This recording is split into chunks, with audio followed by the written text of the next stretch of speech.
La première vidéo que j'ai postée sur YouTube toute seule, elle commence avec un plan de moi. Clairement, je suis pas bien du tout. Je dis même que je suis vide. Et on va dire que depuis ce moment-là, on en a fait du chemin.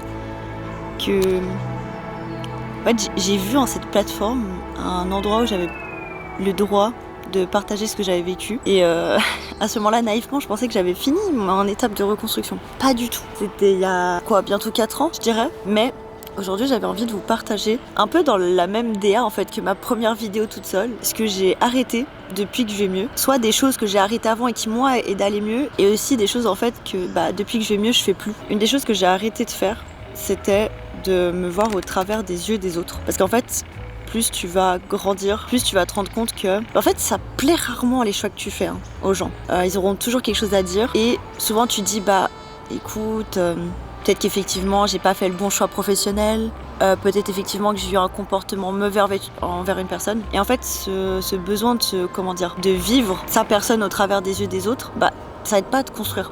Ça aide pas à t'aider dans ton estime. Il y a que toi qui peux savoir réellement ce que tu veux faire, ce dont tu as besoin. Et en fait, il y a que toi qui es omniscient de ce qui se passe autour de toi. Les gens savent pas tout ce qui se passe dans ta vie. Ils savent pas exactement ce que t'es, tu vois. Et du coup, commencer déjà par me voir à travers mes propres yeux, qu'au travers des représentations que les autres avaient de moi, c'était déjà un bon départ pour juste construire ma propre estime, vous voyez. Ensuite, j'ai aussi arrêté de négliger mes heures de sommeil. C'est un des gros trucs que j'avais tendance à sous-estimer sur l'impact que ça avait sur toute une journée, sur toute une semaine, sur tout un mois. Genre c'est tellement important, ça a tellement de conséquences sur à quel point tu vas être fébrile ou non, stressé ou non, quand t'es déprimé, quand c'est dur pour toi. En fait déjà rien que le fait de prendre le temps de vraiment bien dormir et pas de se dire que c'est annexe.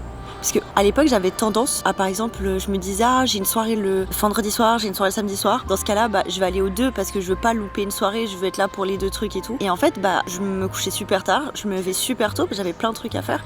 Et je me disais, c'est bon, c'est une manière de vivre. Comme à l'époque où je me disais, je vais réviser presque toute la nuit pour mon exac le lendemain matin parce que je me suis prise trop à la bourre et ça va aller. Et en fait, le sommeil, c'est trop important.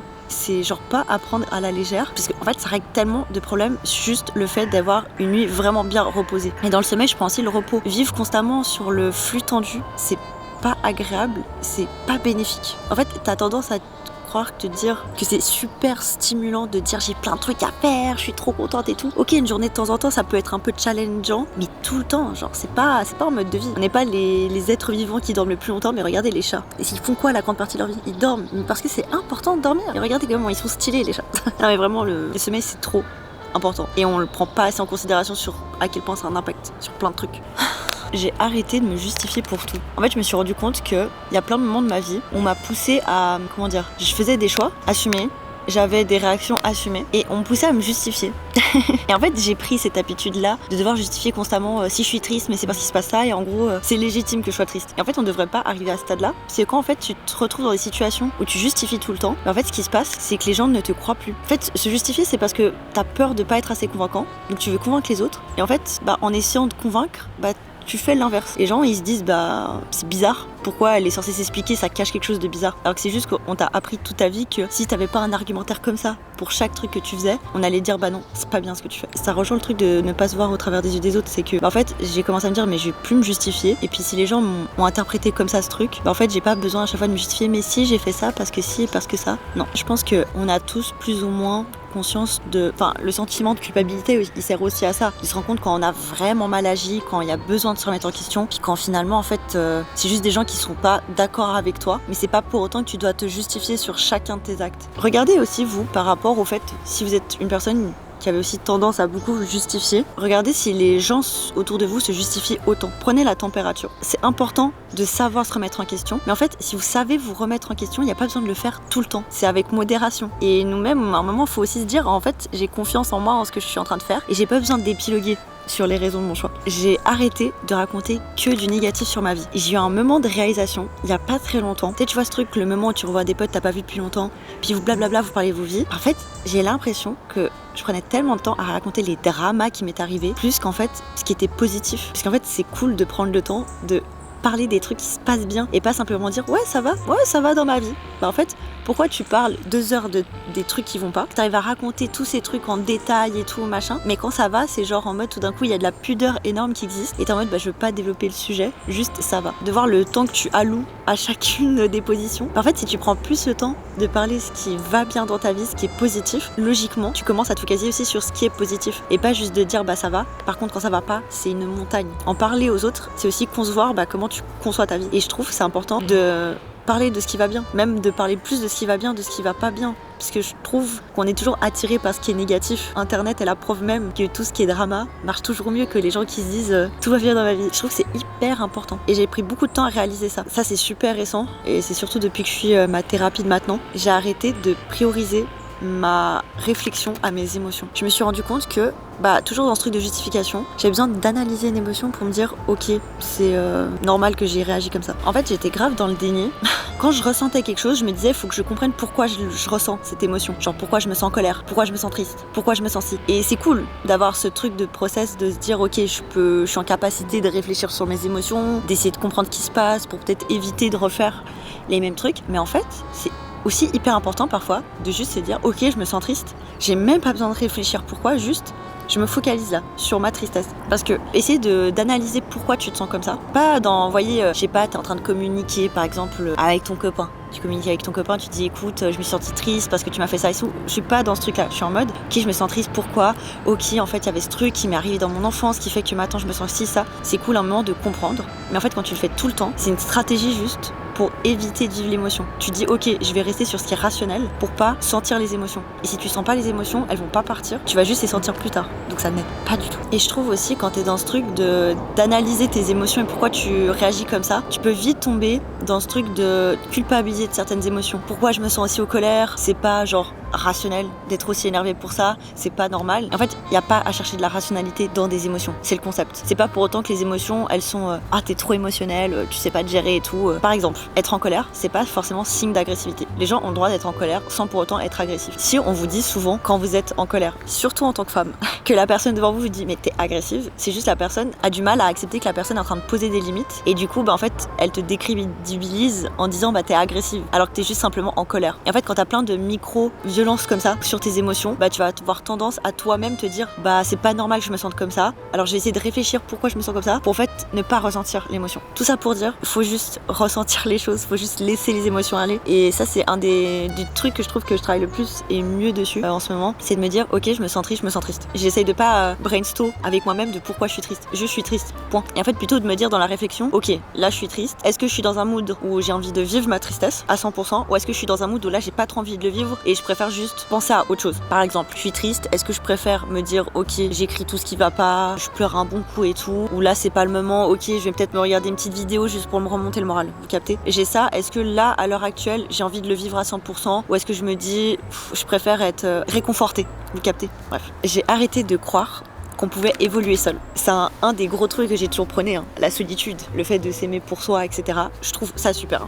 Vraiment, là-dessus, je vais pas changer d'avis. Moi, je suis d'accord avec ce truc et en même temps pas d'accord maintenant pour aimer les autres, faut s'aimer soi-même. Parce que en fait, tu vas vouloir te dire ok, je suis célibataire maintenant, je veux pas me mettre en couple parce que je suis pas prête, parce que je dois travailler sur moi avant d'être avec quelqu'un. Il y a des trucs, je suis d'accord, c'est un deal avec toi-même. Est-ce que t'as besoin d'être en solitude pour vivre? Ça, c'est une vraie question. Mais en fait, tu vas te rendre compte que tu vas pouvoir travailler sur toi, sur des trucs par exemple relationnels, et puis un jour tu vas dire ok, c'est bon, je suis prête à vivre une nouvelle vie avec quelqu'un. Puis tu te retrouves confronté à une personne et tu te rends compte que tu n'as travaillé en fait sur rien, que tu n'as pas du tout voulu. Pourquoi? Tout simplement parce que tu t'es pas mis en contact des choses qui t'éveillent en fait, ces moments où tu te sens pas bien, où tu te sens en insécurité, où tu dis c'est des trucs que j'aime pas. Par exemple la jalousie. Tu te dis je vais travailler sur ça, je vais travailler d'avoir confiance en moi et tout. En fait, même si tu travailles ta confiance en toi, le moment où tu vas te remettre dans une relation, la jalousie va revenir parce qu'en fait ça tu dois le travailler avec quelqu'un. Tu dois le travailler même, je me dis même avec tes potes, tu vois, de dire en fait pour être confronté à la jalousie, faut que tu sois en contact avec les autres. Tu peux pas travailler sur le fait d'être jaloux ou jalouse toute seule. Et en fait, si tu te mets dans cette mentalité de te dire je vais gérer mes problèmes et tout, alors c'est trop bien, faites des thérapies, prenez du temps pour vous et tout, c'est essentiel, mais c'est pas ça qui fait tout. Vous voyez ce que je veux dire? Parce que si vous mettez dans un truc comme ça, le jour où vous allez être confronté à une relation, qu'elle soit amicale ou sentimentale, vous allez vous prendre un de ces murs en pleine face, vous vous imaginez même pas. Mais je répète, c'est hyper bien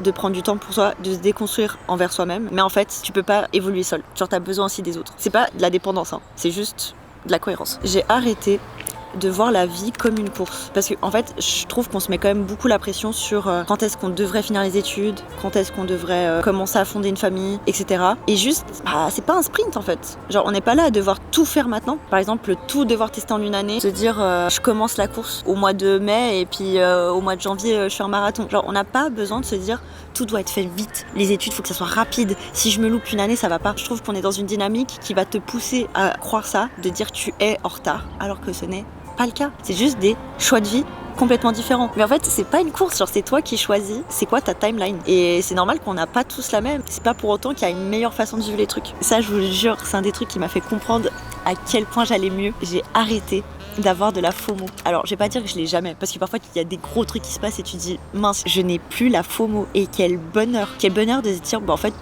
ok, je vais pas à cette soirée, mais tant pis. Ok, j'ai pas été à cet endroit. Franchement, j'en ai plus rien à cirer de louper des événements, parce que, en fait, souvent tu te dis, j'ai peur de louper quelque chose, mais si t'avais vraiment envie d'y aller, tu serais allé. Tu sais, parfois on peut vraiment pas et là c'est chiant, mais en fait parfois tu te pousses à aller dans des endroits que t'as pas envie juste parce que t'as peur de louper quelque chose. Et je suis trop heureuse de ne plus vivre dans cette dynamique, d'avoir peur de louper un truc. Et je me suis rendu compte que je suis tellement plus casanière maintenant que j'ai accepté ça, et qu'en fait il y a tellement de fois je me suis forcée à sortir alors que je ne voulais pas. Quel bonheur. J'ai arrêté de concevoir l'empathie comme vivre la peine de l'autre à 100%. Avant, je culpabilisais presque de me dire je peux me sentir bien alors que j'ai des gens autour de moi qui se sentent pas bien. Et en fait, tu te rends compte que pour vraiment être un soutien, aussi être bien sur ses appuis, c'est là où tu peux vraiment aider les autres. Tu peux ressentir de l'empathie, tu peux ressentir de la peine, de la tristesse pour quelqu'un, sans que pour autant c'est une influence sur toute ta vie et tu te dis ok, cette personne a le mal, alors moi je ne peux pas avancer. Genre c'est pas censé être comme ça, parce que ça veut dire que du coup tu culpabilises. Genre si tu dois vivre la peine de l'autre à 100%, si tu te dis si je culpabilise pas, je suis pas une bonne personne. Enfin, c'est pas si je culpabilise pas, je suis pas une bonne personne, c'est si je suis pas triste alors que la personne est triste, c'est que je suis pas une bonne personne. Je sais pas si c'est de la maturité, mais en fait maintenant j'essaie de me dire je vois que des personnes autour de moi vivent des situations mal, je vais être là pour elles, et du coup pour être là pour elles, il faut aussi que je prenne soin de moi. Et il y a certains problèmes qui peuvent me dépasser, ou même moi je me dis je sens que je suis pas la personne adéquate pour gérer ça, que ça me prend trop dans les tripes. Peut-être c'est pas ce dont a besoin la personne à ce moment-là, si elle est en train de vivre une phase assez difficile de sa vie. Et à d'autres où je me dis en fait je suis là pour vivre son truc. Si la personne elle a besoin de pleurer avec moi, viens.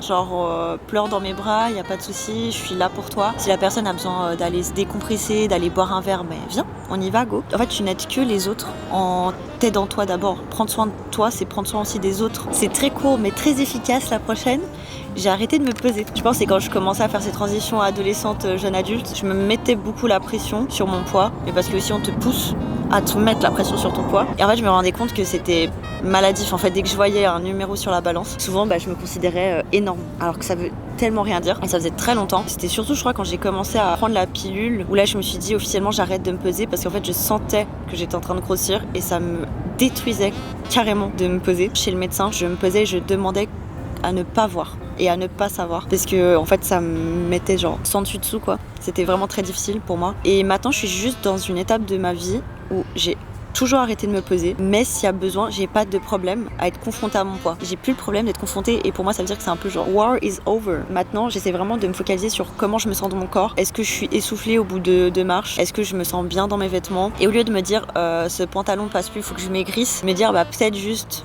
j'ai pris des formes normalement, c'est par rapport à mon mode de vie actuel qui est pas forcément malsain, juste différent d'avant. Juste achète des pantalons à ta taille. J'ai accepté cette situation de me dire tant que je me sens bien en fait dans mon corps, je me sens à l'aise, que j'ai l'impression que je peux me déplacer comme je le souhaite et que visuellement j'ai pas de problème, en fait c'est pas un problème. Et typiquement un numéro sur une balance, je trouve que ça ne veut tellement rien dire. Je veux dire, tu peux avoir pris 5 kilos de graisse comme 5 kilos de muscle et pourtant c'est 5 kilos sur une balance. Comme prendre ses mensurations en fait. Mais en fait j'ai pas commencé à tenir des statistiques sur quel est mon poids, quel est mon corps, parce que en fait j'arrive à bouger. En fait je préfère me poser des questions, de me dire aïe, j'ai mal au genou, ok là peut-être qu'il y a un problème, faut que j'aille voir, faut que j'aille consulter, plutôt de me dire purée, je rentre plus dans mon 36, il doit y avoir un problème. Mettre vraiment de côté le poids que je fais, ça a été un truc qui m'a tellement aidée. Même si au début c'était plus pour me protéger que je le faisais, maintenant j'ai genre une indifférence face à ça, que j'espère qu'il va rester. Celle-ci elle est tellement importante, mais vraiment je pense que c'est dans mon top 3 de celles que je suis en train de vous dire dans cette vidéo, c'est j'ai arrêté de voir l'amour uniquement par le biais de la vie sentimentale. Je trouve qu'on généralise le fait d'aimer quelqu'un, le fait de vivre l'amour quand t'es en couple. En gros, si t'es pas en couple, tu vis pas de l'amour. Et il y a tellement de gestes d'amour qui se passent dans le cadre familial, dans le cadre des amitiés, etc., qu'on néglige parce qu'on se dit c'est pas ça l'amour. L'amour, c'est être en symbiose complètement avec quelqu'un avec qui tu vas créer une famille et tout. Mais c'est pas le cas.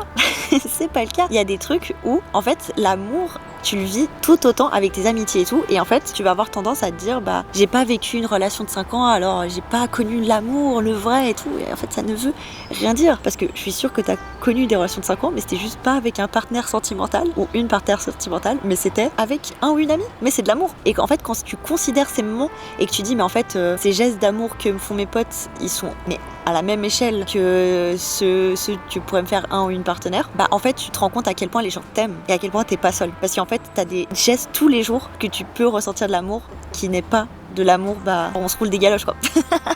Mais ça reste quand même de l'amour, quoi. Et du coup, là-dedans, j'essaie de prendre aussi plus le temps de dire aux gens que je tiens à eux, que je les aime et tout, parce que je me rends compte à quel point c'est important. Et en fait, à quel point de dire ça, c'est de l'amour aussi. Je trouve que ça consolide de ouf de ne pas sentir cette solitude parce que t'es célibataire. D'ailleurs, c'est très rare que je ressente une solitude de célibat maintenant, alors qu'avant je pouvais plus vivre ce truc en disant je me sens seule, je me sens pas fusionnelle avec quelqu'un. Après c'est très difficile, je suis d'accord, quand tes amitiés c'est des personnes qui sont en couple et qui du coup mettent en priorité le couple avant tout, là c'est vrai, tu te sens seule, mais du coup est-ce que ces personnes te montrent autant d'amour que ça ? C'est aussi la question. Genre plus considérer l'amour amical et familial, c'est un des gros trucs. En fait je vais mieux et que ça se voit je vais mieux parce que je considère plus ces personnes. Parce que c'est ça, c'est elles les personnes importantes. J'ai arrêté de nourrir des conversations que je ne voulais pas. En fait parfois c'est pas le bon moment, parfois c'est pas le bon sujet, parfois c'est pas la bonne personne avec qui vous vouliez parler. Et en fait tu le sens. Parfois je me sentais obligée, un peu comme si j'étais prise en guet-apens pour avoir des discussions et que je pouvais pas sortir de là. Et j'ai appris juste à me dire en fait si je veux pas avoir ces discussions, je vais couper court, je vais montrer et même affirmer que j'ai pas envie d'avoir ces discussions, peut-être j'ai pas envie de l'avoir maintenant. Et parfois aussi c'est l'histoire d'arrêter de nourrir des conversations qu'on veut pas avoir. C'est des personnes avec qui par exemple je sais pas, des amitiés ou ce genre de choses avec qui tu te sens plus aligné, avec qui ça passe plus, tu sens que c'est plus la même chimie qui se passe entre vous. Je suis pas en train de parler des gens avec qui t'étais très proche, tu t'éloignes petit à petit, c'est juste normal. Je parle parfois il y a des gens qui sont proches de vous et vous dites il y a un petit conflit de valeurs là, on pense pas de la même manière et ça va être chaud. Et ça peut amener à se dire en fait cette personne je veux carrément la sortir de ma vie, ou cette personne je veux juste la considérer différemment parce qu'en fait il y a trop de choses qui font qu'on peut plus être aussi proche qu'avant. J'ai arrêté de considérer la vie des gens nuls. Vous savez, parfois on prend le temps d'écouter des gens qui sont pas qualifiés, à qui on n'a pas demandé l'avis de quelqu'un et surtout pas le leur, et on est là, on prend le temps et tout, et parfois on se dit en fait j'ai rien à perdre de leur laisser parler, etc.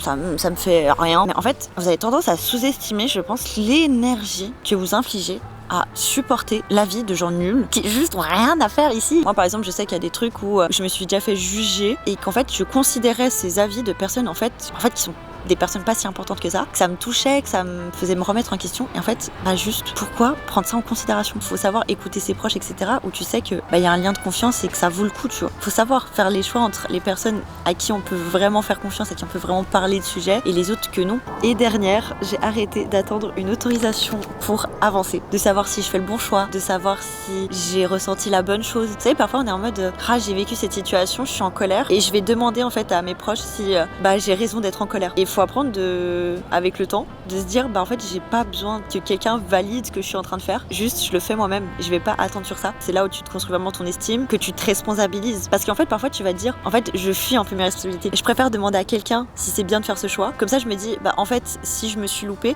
c'est pas que ma faute, on m'a conseillé aussi de le faire. Et là il y a des trucs où à la fois tu dis parfois tu vas te louper, c'est complètement normal de se louper, on n'y arrive pas à chaque fois, que t'auras une erreur de jugement et tout, mais c'est aussi important de se dire ok je fais un choix toute seule, délibéré, je vais assumer les conséquences de tout ça, mais je suis fixée toute seule par rapport à ça. Bref, j'avais juste envie de faire une vidéo un peu comme ça, bilan, parce que je suis dans un moment de ma vie où je suis en train de me rendre compte de tout ce qui s'est passé ces dernières années, que il y a vraiment eu un vrai changement de conception et que je suis pas du tout la même personne que j'étais auparavant. J'ai pas changé complètement parce que je me reconnais aussi dans des trucs que je faisais il y a 10 ans, vous voyez. Mais je trouvais que c'était cool de faire un petit bilan vers moi, surtout que je suis arrivée sur cette chaîne en étant voire trop transparente sur ce que je vivais, sans attendre, sans même concevoir que j'allais continuer à faire des vidéos. Et je trouvais que c'était cool aussi de développer aussi les choses où je trouve que je vais mieux. Pas dans le but de vous faire une liste, faites ça, mais dans le but de moi déjà garder un souvenir de ce qui s'est passé. Parce que écrire cette vidéo, c'était aussi de me dire mais attendez,